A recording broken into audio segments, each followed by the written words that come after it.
నిమిషాల్లో 21 సార్లు ప్రకంపనలు. జపాన్లో భారీ భూకంపం. రిక్టర్ స్కేల్ పై తీవ్రత 7.6గా నమోదు. చీకట్లో 33,500 కుటుంబాలు. భారీ భూకంపానికి జపాన్ వణికిపోయింది. సోమవారం సాయంత్రం 90 నిమిషాల్లో 21 సార్లు భూమి కంపించింది. రిక్టర్ స్కేల్ పై భూకంప తీవ్రత అత్యధికంగా 7.6గా నమోదైంది.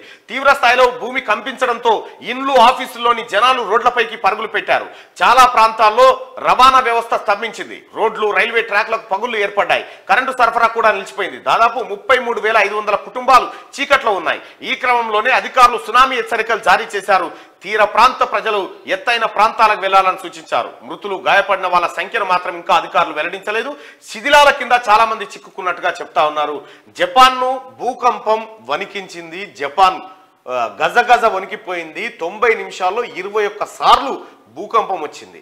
అయితే ఈ భూకంపం నేను ఎప్పుడు కూడా ఫేస్ చేయలే. కానీ మొన్న ఏమైంది, మొన్న ఢిల్లీకి పోయినా, ఢిల్లీ అధిష్టానం పిలిస్తే ఓ రోజు ఢిల్లీకి పోయినా. ఢిల్లీకి పోయి ఆ హోటల్లో ఉన్నా, 6వ ఫ్లోర్లో హోటల్లో ఉంటే ఏమైంది, ఎవడో డోర్ కొడుతున్నట్టుగా ఇట్ట ఊతుంది, నా బెడ్ ఊతా ఉంది, ఏందిరా అని చెప్పి చూసరికి ఏందన్నా ఇదానంటే ఏదన్నట్టు వేరే భూకంపం వచ్చింది, దిగిరా బాబు అనగానే అందరం దిగి కిందకు ఉరికినాం. ఆ రోజు చూసిన భూకంపం కథ ఎట్లుంటుంది అనేది డైరెక్ట్ ఎక్స్పీరియన్స్. నేను ఇప్పటి వరకు అప్పుడెప్పుడు చిన్నప్పుడు అంటే మన ఫస్ట్ ఆఫ్ ఆల్ ఏంటంటే మనది దక్కన్ పీఠభూమి. డక్కన్ కిచెన్ ఓనర్ ఇక్కడ ఉన్నాడు. దక్కన్ పీఠభూమి మనది.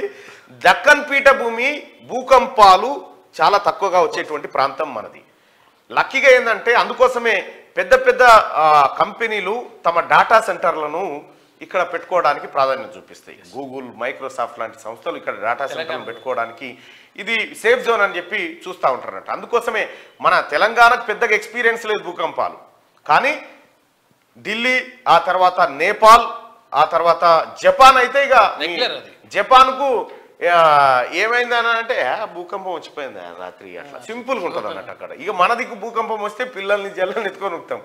జపాన్ ప్రజలకి భూకంపం వచ్చినప్పుడు ఏం చేయాలో తెలుసు. అప్పుడు ఏం చేయాలంటే భూకంపం వచ్చినప్పుడు ఇట్లా భూమి పైన పూర్తిగా పడుకోవాలి. లేచి ఇటాడు తిరిగి ఉరిగి ఏం చేయలేదు. కాబట్టి బోర్ల బొక్కల అదే భూమి పైన ఇట్లా పడుకోవాలి. పడుకోవడం ద్వారా మీకు భూమి ఎటుంటే అటే ఉంటారు కాబట్టి అది కొంత సేఫ్ అవుతుంది. భూకంపం వచ్చినప్పుడు చేయాల్సినటువంటి పనులు.